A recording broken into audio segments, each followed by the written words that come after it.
Okay, turn my mic up a little bit. A little more. A little more. A little more. Okay, that's good.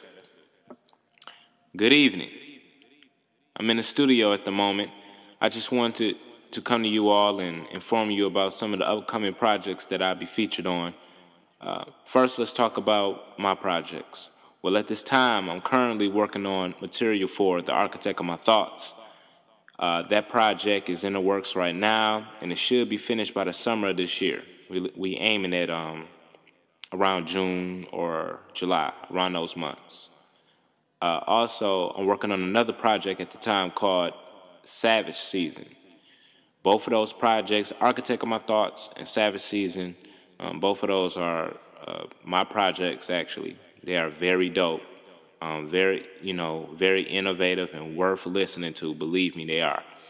Savage Season will probably be coming out around,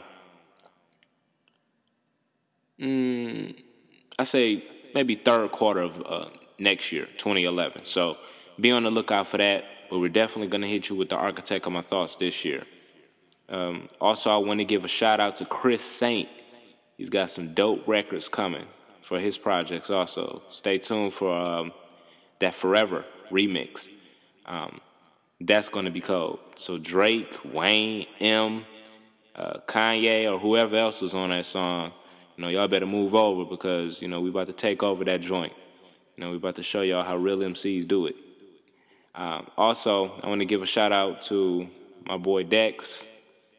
He's got his project dropping sometime in June of this year, I believe.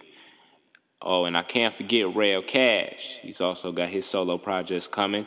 It's in the works right now. They're probably in the studio recording, wrapping up the project and, going through the correct stages and the process to come up with a finished product. He also has a group too. I don't really know the name. He told me, but I forgot. But they're doing their thing right now, so I'm definitely looking to invest in that project. I'm gonna go out and copy it. It's really dope. So also, like I said, be on the lookout, y'all, for my man's Rail Cash. That's my bro. So make sure y'all check that out. Another thing that I just wanted to talk about is Detroit, the state of Detroit in terms of music, and how artists here are being treated. Well, to make a long story short, these party promoters, man, they really aren't showing MCs love here. Not like they should. I was just talking to my man's Pat last night, and we was talking about how a lot of party promoters here be blackballing artists. They be on the grimy side with them, and that ain't cool at all. For example, they may have an artist, a party promoter may bring an artist in or let them perform or something like that and not pay them. Now, my take on that is I think every artist should get paid whenever it comes down to them performing or, doing something live. I don't care if it's an open mic. All artists deserve to get paid. They do. Because those artists have kids to feed. They probably have bills to pay. Who knows? They may be in debt. They may have to pay off for school. It's all kinds of things, It's hard out here. Because, I'm an artist myself. I'm a musician, so I can speak, for them. I want my money just like the next man. And I feel that it's only right for artists to get paid because, listen, party promoters, they're not party promoting out of the goodness of their heart, are they? No, they're not. They want their money just like anybody else want their money. So how come an artist can't have theirs? And I think that they should. When I hear about party promoters doing artists grimy and not paying them to perform and stuff, that really gives Detroit a shady and a bad look. It really does. I'm in the studio right now, and I'm just thinking about that. I decided to, do a acapella track about this. I'm like, it's grimy. If you want Detroit, better known as Motown, to get back on its feet, we all need to come together. We really do. We have to come together. We have to begin to start thinking innovatively. We got to stop being so lazy. And that's another thing. I was talking to this producer yesterday about that. Technology has made everything simple. It's made everything simple in a sense that you don't even have to rehearse. Artists aren't rehearsing like they used to. For example, back in the 80s, 70s, the 60s, 50s, Billie Holiday, Marvin Gaye times, artists used to rehearse for about 7 to 8 hours a day, man. Now, artists will party 7 to 8 hours a week. And you're telling me that you can't rehearse, you can't devote that kind of time to rehearsal or devote it to your music. There's local artists out here who rather smoke and drink than finish up a song. If you ask me, they ain't no artist. It really isn't.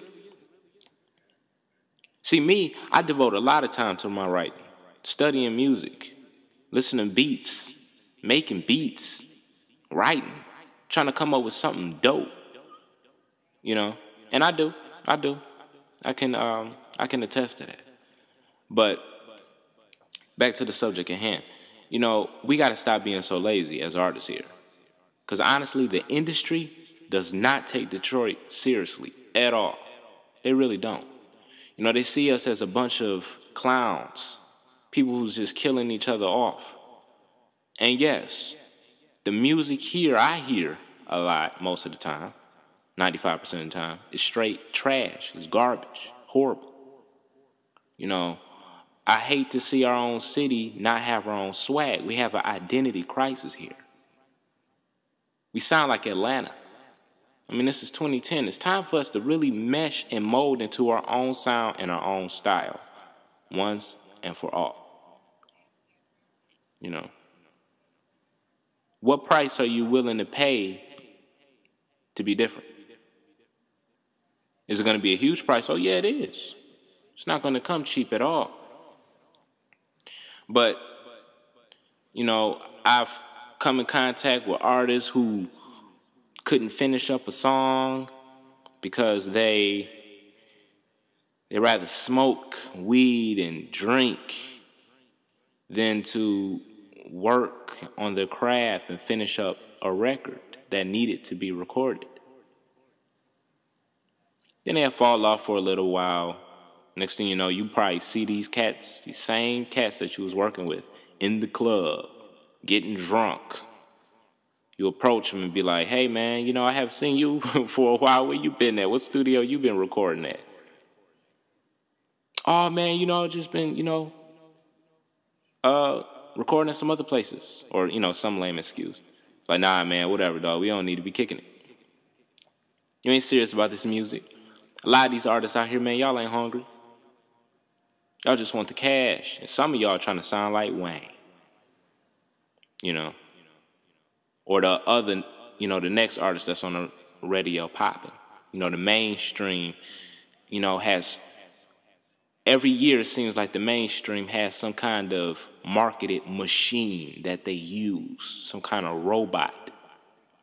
And everybody seems to love that artist. And I'm not knocking their hustle. Do your thing, get your money. But I'm talking about originality here. And what happens with that is everybody wants to be like that artist. They want to sound like them. They want to dress like them. And if they a so-called, quote-unquote, blood or a crip or some kind of gangster, everybody want to shoot guns and pop guns and they want to be a G now. And that's another thing. I'm tired of seeing these fake gangsters, out here in my city. Because if you ask me, some of y'all look way too passive to even be a G, let alone a killer.